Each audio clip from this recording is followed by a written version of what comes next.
Hi friends, welcome back to my channel, or welcome if this is your first time. I am Dr. Jamie Canada. I am a physical therapist who specializes in pelvic floor PT.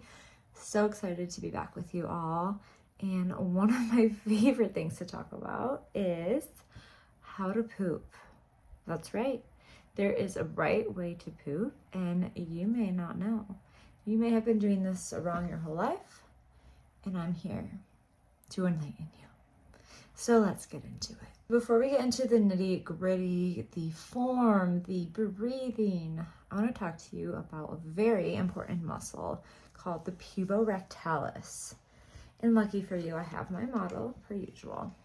So the puborectalis muscle is going to be the muscle that wraps around the anal canal. So starts up here, wraps around like a sling. This is very important when I get into the positioning for bowel movements, because what this muscle does is it actually remains, by looping around the anal opening, creates a little bit of a, like a cinch in the bowels so that nothing is released involuntarily.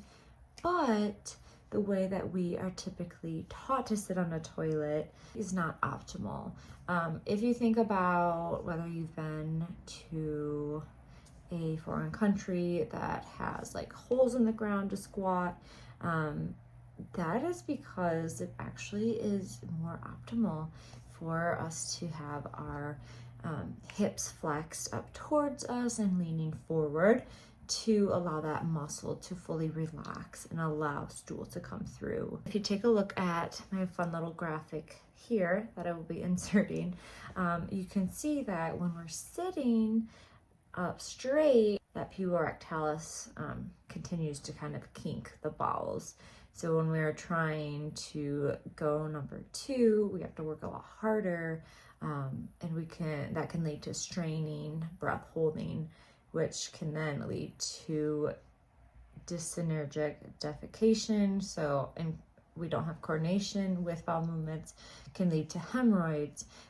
It can lead to erectocele, which is prolapsing at the rectum, and we don't want that.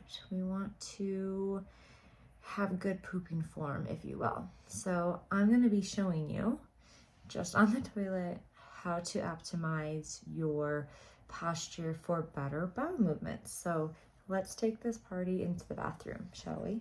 What you're going to do is you're going to have your toilet stool or whatever elevated surface. You're going to put your feet on it.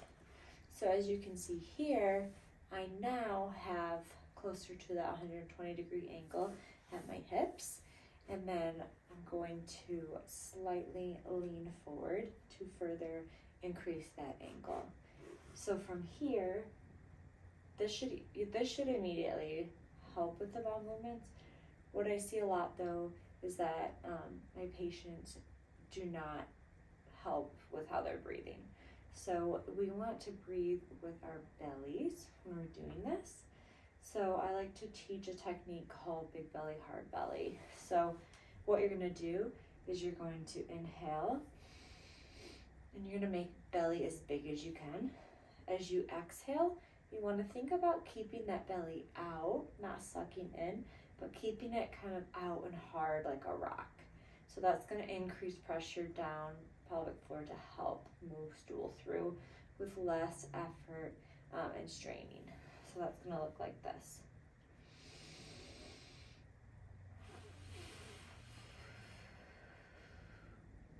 So one thing that helps is having hands placed on belly, and then think about blowing into your hands.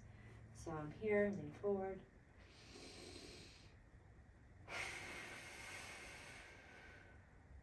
So you might have to do this a few times.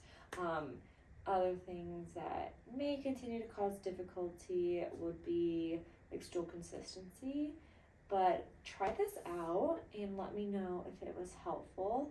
I can create other videos on like the breathing techniques as well. I probably should get off the toilet now.